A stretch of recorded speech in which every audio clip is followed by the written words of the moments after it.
क्या हम मसीह यीशु को बाप कह सकते हैं?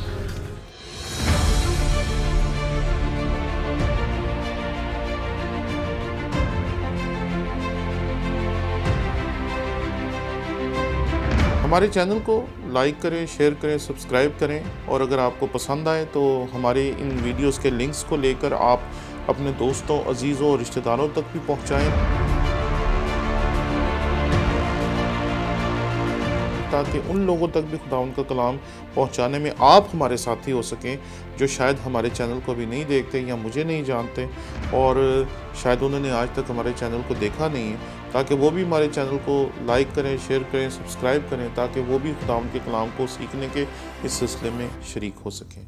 शुक्रिया।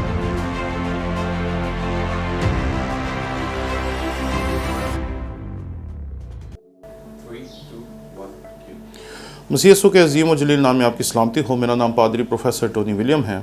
अक्सर हमारे मुआशरे में ये सवाल पूछा जाता है कि क्या हम मसीह यीशु को बाप कह सकते हैं?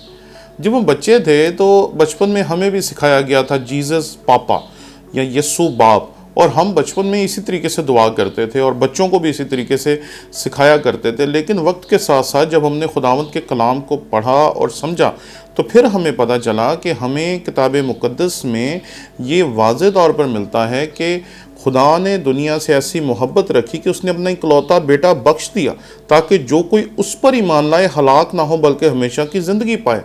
तो किताब मुक़द्दस में दरअसल मसीह खुदावंद को जिस नाम से या जिस रिश्ते से खुदा ने हमारे साथ मुतारिफ़ करवाया है वो दरअसल उसका बेटा है। और जब हम दुआ करते हैं, दुआए रब्बानी, तो हम कहते हैं ए हमारे बाप।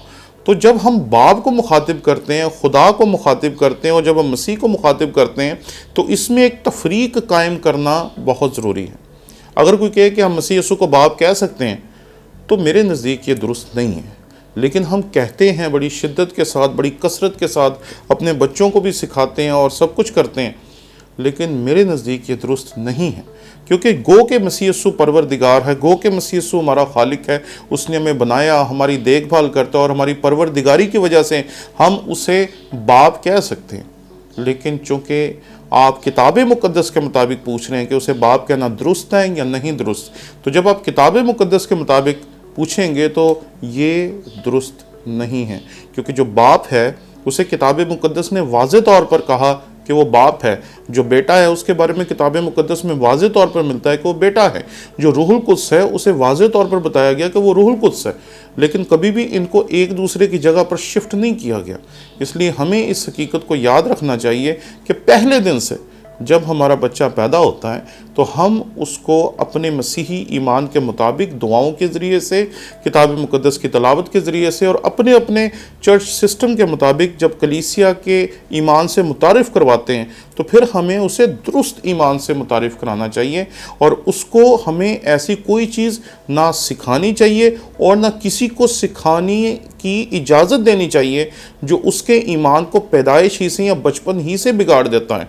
अगर आप यहूदी मुआशरे के बारे में पढ़ें तो वहाँ ये बताया जाता है कि जब बच्चा अभी पेट में ही होता है तो माँ ऐसी दुआएं पढ़ती हैं, ऐसे होमवर्क्स करती हैं, ऐसे काम करते हैं जिससे बच्चे का जहन परवरिश पाए, बच्चे के जहन में उसके पैदा होने से पहले ही वो अपनी तालीम दाखिल करना शुरू कर देते हैं। तो अगर वो इतनी बारीक बीनी से सोचते हैं तो हमें भी ऐसे ही सोचना चाहिए और अपने बच्चों को वो तालीम देनी चाहिए जो दुरुस्त है। शुक्रिया।